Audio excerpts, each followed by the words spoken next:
మంది ఉంటారులే. కొంతమంది అంటే ఎవరో అనుకోకరు, మా మామనే, మా పెద్ద మామ ఫోన్ చేసిండు. మనక ఫోన్ మాట్లాడడం నచ్చదు. ఏదో మా మామ అంటే అది మాట్లాడతా కానీ పోతే నేను మాట్లాడడం అనేది నచ్చదు. ఈవెన్ నేను కొంతమందితోనే మాట్లాడేది అది ఇట్లా ఏదో అసలు నాకు నచ్చదు. ఎందుకో చిన్నప్పటి నుండి మాట్లాడడం అనేది ఎందుకో నచ్చదు. నాశనేమో బాడీ బిల్డ్ చేద్దామని డబ్బిల్స్ అన్ని తయారు చేసిన. డబ్బిల్స్ చూస్తారా? చూపిస్తావు కి తలపేడగా వచ్చిందా ఇక్కడ మళ్ళీ ఆ మూల కనిపిస్తున్నాయా డబ్బిల్స్? చేతి ఎక్కడ ఆ ఆడ అనిపిస్తున్నాయా? లైటింగ్ కి లేచినంత ఓపిక లేదు. మనకు ముందే బద్ధకం. నా ప్లానింగ్ ఏంటంటే మా చెల్లెలు వచ్చిన తర్వాత మా చెల్లెలతో చూపిస్తాను అనమాట వీడియోస్. మ్యాక్సిమం ఒక్కొక్క వీడియో 20 minutes అబోనే ఉంటుంది, తక్కువ మాత్రం ఉండదు. ఎందుకంటే చూసినా చూడకపోయినా 20 minutes పైన పెడితేనే అప్పుడే అర్థమవుతుంది. చిన్న చార్ట్ వీడియోలో ఏం చెప్పాలో నాకు అర్థమైతలేదు. నేను ఏదో ఒక 2 ముక్కలు మాట్లాడలేక 18-20 సెకండ్లు అయిపోతుంది. 20 సెకండ్లలో ఏం అర్థం అవుతుంది? చూసిన మీకు అర్థం కాదు, చెప్పిన నాకు నచ్చదు. అందుకే నాకు ఏదైనా చెప్తే క్లియర్గా చెప్పే అలవాటు. ఊకే గిస్కి ఈ కటింగ్ బుల్ కట్ తీపించినప్పుడేమో బాగానే ఉండే, కట్ వేయించిన బాగానే ఉంది. నాకేమో దళబల్పు ఎక్కువ బీడీలో ఇది. ఇప్పుడు ఏమో కటింగ్ మొత్తం ఏదో సన్యాసి సాధువు లాగా పెరిగిపోయింది. ఇది ఏమైనా సరే వీడియోస్ మాత్రం స్టార్ట్ చేసేది లేదు. ఫస్ట్ ఆఫ్ ఆల్ మన ఛానల్స్ గురించి ఏమని చెప్దాం అనుకుంటున్నా, ఫస్ట్ ఒక ఛానల్ పెట్టినా, దాంట్లో రోజు చేసే పనులు షార్ట్ వీడియోస్ తీద్దాం అనుకున్నా. బాగానే ఉంది అనుకున్నా. మళ్ళీ అప్పుడు ఏమర్థమైంది, ఈ ఒక్క ఛానల్ అయితే బాగాలేదు. మళ్ళీ ఒకవేళ పుట్టుకున్నా ఏదన్నా ఫ్యూచర్లో ఒకవేళ మంచిగా ఫ్యూచర్లో బాగుపడ్డా అనుకో పుట్టుకున్నా ఈ ఛానల్ పోతుందేమో అని మళ్ళీ అనుమానం వచ్చింది.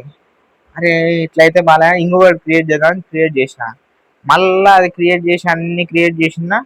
ఫస్ట్ ఛానల్ పేరు ఏంటంటే మహేష్ శివ్ అంటే జల్లెల మహేష్ కాబట్టి జల్లెల అని బాగాలేదు కాబట్టి శివ్ అని ఇట్లా ఇంగ్లీష్ ఎవడన్నా చూసినానికి ఏదో కొత్త పదం అనుకుంటారు.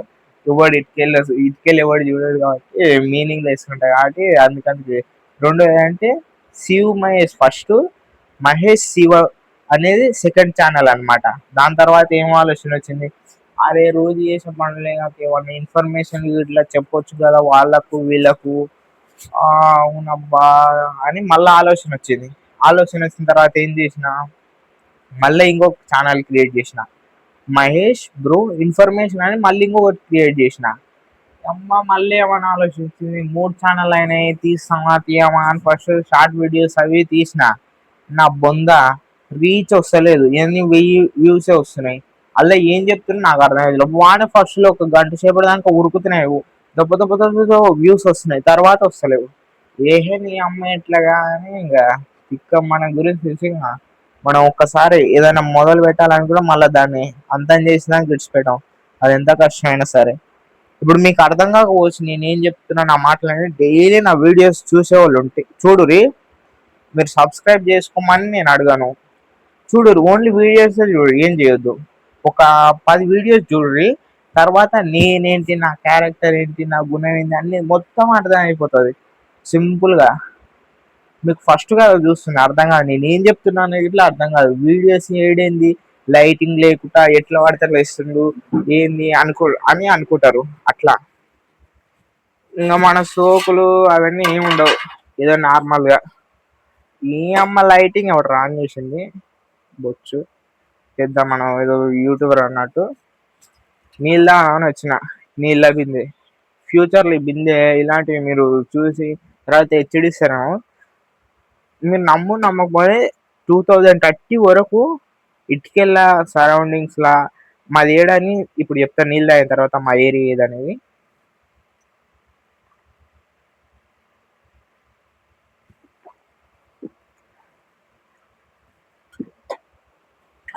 ఊకోకుండా 10 నిమిషాల నుండి చెప్తున్నా కదా, ఇరిటేటింగ్ ఉంది, పిచ్చి కోపం వస్తుంది. అయినా పర్వాలేదు, మనం తక్కువలో తలదాన్నే వాడంటే వాడు తలదాన్నే వాడి. ఓ ఆ ఇంట్లో లైటు వేసిన ఆ ఇంట్లోకి పోయినప్పుడు మీకు కనిపించదండి ఫస్ట్ స్టార్టింగ్ మన ఏరియా ఏందని చెప్తా చూడు అబ్బాయిలు.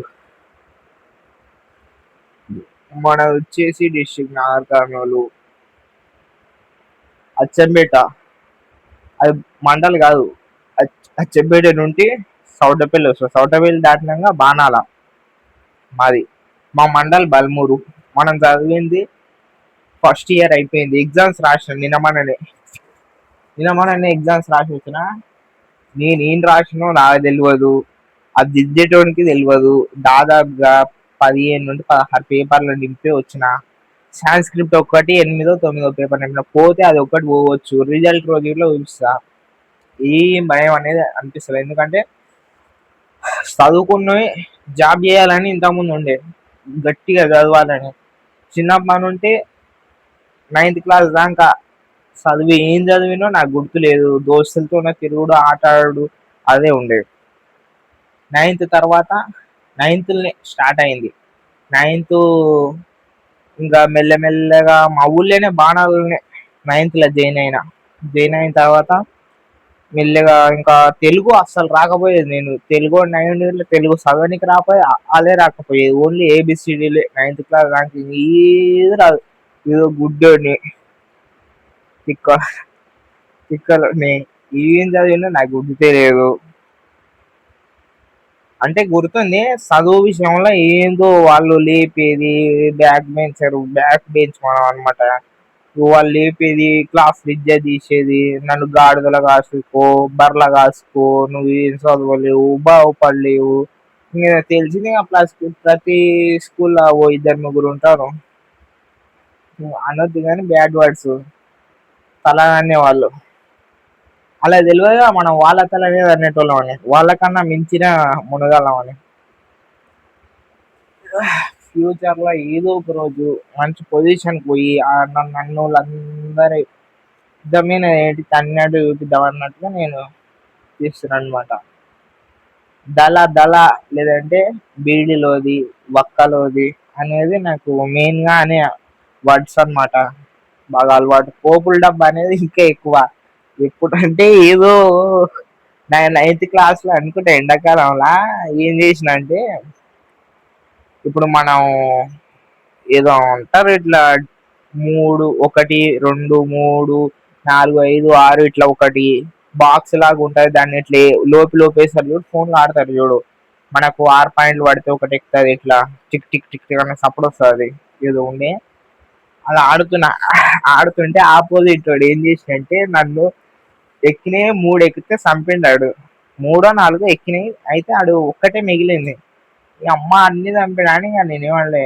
ఈ అమ్మ నా అదృష్టం కొద్దీ ఇంకా వాడిని 3 చంపిన, 4వది ఇట్లా చంపిన. అప్పుడు నాకే సడన్ గా పోపుల డబ్బా వాయ కొట్టిస్తా అని డైలాగు అప్పటి నుండి వచ్చిందనమాట.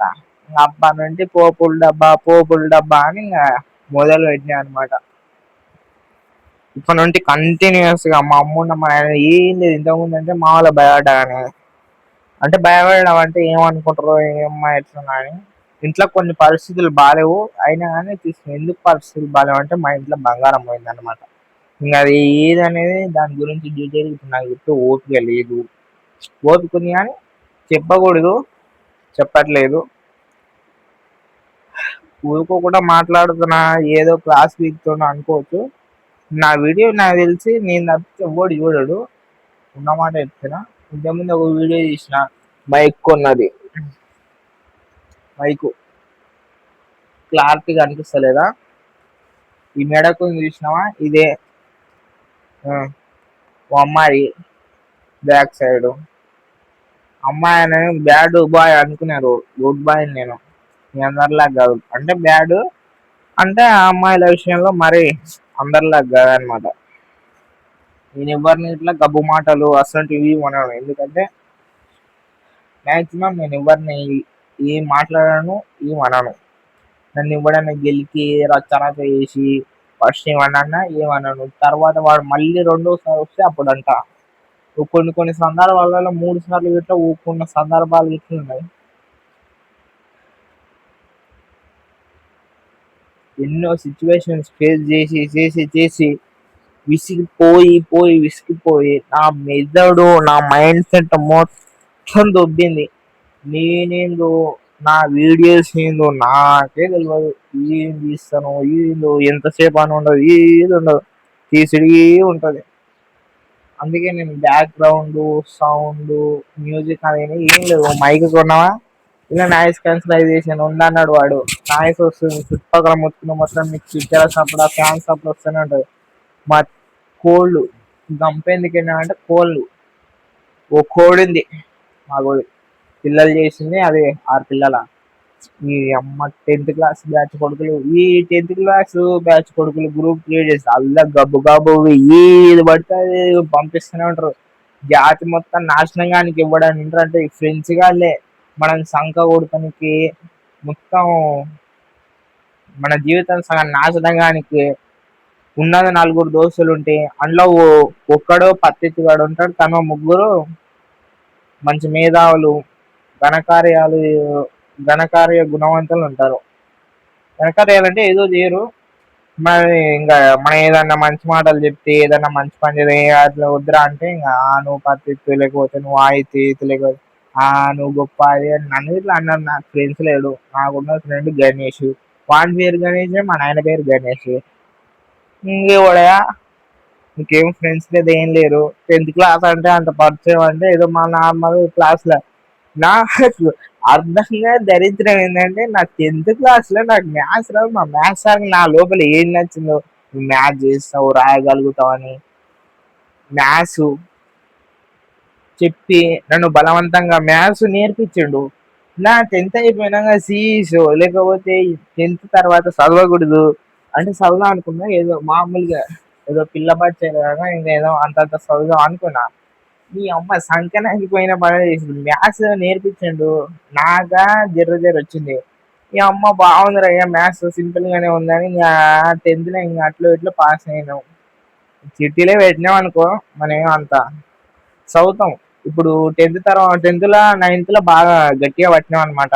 మస్తు మంది హెచ్చుడు పెట్టడం వల్ల మెయిన్ గా నేను తెలుగు నేర్చుకునే కారణం మా అయ్య వాళ్ళ దగ్గర నేను అప్పు తెచ్చిన, ఏదన్నా లెక్కలు చేసి రావాల్సి వచ్చిన ఇంట్లో మావోడుండు, వాడు రాస్తాడు చేస్తాడు అని వాళ్ళతో వీళ్ళతో లెక్కలు వేధిస్తే మనం కాగితాలు రాస్తే తప్పు పోయిన స్పెల్లింగ్ మిస్టేక్ అయింది, వాళ్ళు చదివిన తర్వాత ఇజ్జత్ తీసేసారు. దాని తర్వాత ఈ అమ్మాయి ఇట్లా అయితే బాగా 2-3 సార్లు అయింది. ఈ అమ్మాయి ఇట్లా అయితే బాగా అని ఇంకా అప్పటి నుండి మొదలు పెట్టిన వాళ్ళు నేర్చుకోవడము కాకుర్తాలు అన్ని మెల్లమెల్ల నేర్చుకున్నా.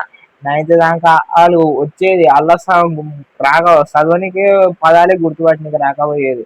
అట్లున్నాం మనం. ఏబిసిడి మాత్రం ఎట్లనో ఆయన ఆదరిస్తూ మర్చిపోలేకపోయినా. చిన్నప్పుడు ఫస్ట్ క్లాస్ నుండి ఏబిసిడి తప్పి ఏది రాదు.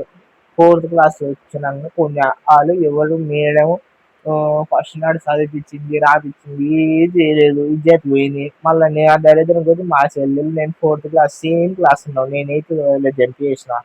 వాళ్ళు నుండి ఒక క్లాస్ జంప్ చేస్తే అదైతే ఇదైతే మనం పీకేది ఏమున్నాడా. అందరు ఇక్కడ జాబ్ చేసి మైండ్ టెన్షన్ బొచ్చు అన్ని బట్టలేదు వస్తారు చాలా మంది లవ్ ఫెయిల్యూర్ బొచ్చులు. మనకు ఆఫర్ ఇచ్చినట్టు లవ్ లేదు బొగ్గు లేదు. ఈ బొంగు సింగిల్ గా ఎవ్వని భయపడేది ఏం లేదు. లవర్ అనేది అసలు ఆ జోలే ఉండదు. ఏమైనా లేచినామా మా అమ్మనే లేపాలి, మనం లేచేది ఏమి ఉండదు. పొద్దుగాల ఊర్లోడు ఉంటుంది. లేచిన తర్వాత ఈ ముఖం అంతా మొటిమలు అవుతాయి. ఓ అబ్బాయి చెప్పలేదు మొటిమలు అవుతాయి. 40-50 మొటిమలు అవుతాయి, 100 ఇట్లా అవుతాయి కొన్నిసార్లు. అంటే ఇంత లావుగా చిన్నగా బాగా మన కంది గింజ అంతా జొన్న గింజ అంతా అవుతాయి. ఇంకా తెలుగు కాబట్టి నీకు జొన్న గింజ కంది గింజ అంటే తెలిసి ఇంకా మళ్ళీ దాని గురించి ఎక్స్ప్లెయిన్ చేసి అదంటే ఏది ఉండవు మనకు. ఏమైనా ఇగో కుర్చీ ఉంటుంది, కుర్చీలో తీసుకొచ్చిన ఈ కుర్చీలో కూర్చుని ఉంటుంది. ఫస్ట్ ఇయర్ అయిపోయింది ఎంపీసీ. స్టార్టింగ్ లా హాస్టల్లో వేసి వచ్చారు 3 రోజులు అంతే. హోమ్సిక్ హాలిడేస్ ఇచ్చిరి, ఇంటికి వచ్చిన కథ అంతే. పోను అని చెప్పి గోల వేసి ఏడ్చి ఇంటికానే వచ్చినాము. వాడా టీసీ ఇవ్వలేదు ఆ కాలేజీలో. అయినా పర్వాలేదు అనుకో, టీసీ ఇవ్వకపోయినా మనం తలదన్నే ఉంటే ఆనకన్నా మెచ్చిన వాళ్ళము. అది అమ్మ టీసీ అని అచ్చంపేట అని చెప్పిన కదా ఫస్ట్, అందుకే చెప్పిన అచ్చంపేట అని దగ్గర. అదే మనకు అన్ని షాపింగ్ చేయనికి, షాపింగ్ అంటే బట్టలు కొనుక్కోనికి, ఏంటివన్నా కావాలంటే మార్కెట్ బుడ్డలు వేయనికి, ఏంటివన్నా దేనికి పర్చేజీలు, అబ్బా మనం కాపురం చేసేటోళ్ళం. కాపురానికి కావాల్సిన సామాన్ అంతా అన్నీ ఉంది. మా మెడకు ఒక ట్రాక్టర్ ఉంది. ఆ ట్రాక్టర్ ఆఫర్ ఇచ్చినట్టు చాలు కాదు, ఖరాబ్ అవుతుంది. మా అయ్య నన్ను వేసుకుంటూనే ఉంటాడు ఆ డాక్టర్ పుణ్యం అని. అది చాలు కాకపోతే నేనేం చేసినో నన్ను వేసుకుంటాడు. నేనేమన్నా అంటే మళ్ళీ మా అమ్మ నన్ను వేసుకుంటది. మీ అమ్మ నా జీవితం తొక్కల జీవితం. మనకా సరిగా బద్ధకం ఎక్కువ మనకు. చిన్న తలని ఏదో పొద్దుగాల మధ్యాహ్నం తీస్తాం, నైట్ తీయం. ఎందుకంటే మా అమ్మతో ఒక్కటే మాట, ఏ అమ్మ నైటే కదా రేపు పొద్దుగాల ఎట్లా చదువుతా అని ఫోన్ చేస్తారు. ఫోన్ ఎత్తి సావాలి లేకపోతే మళ్ళా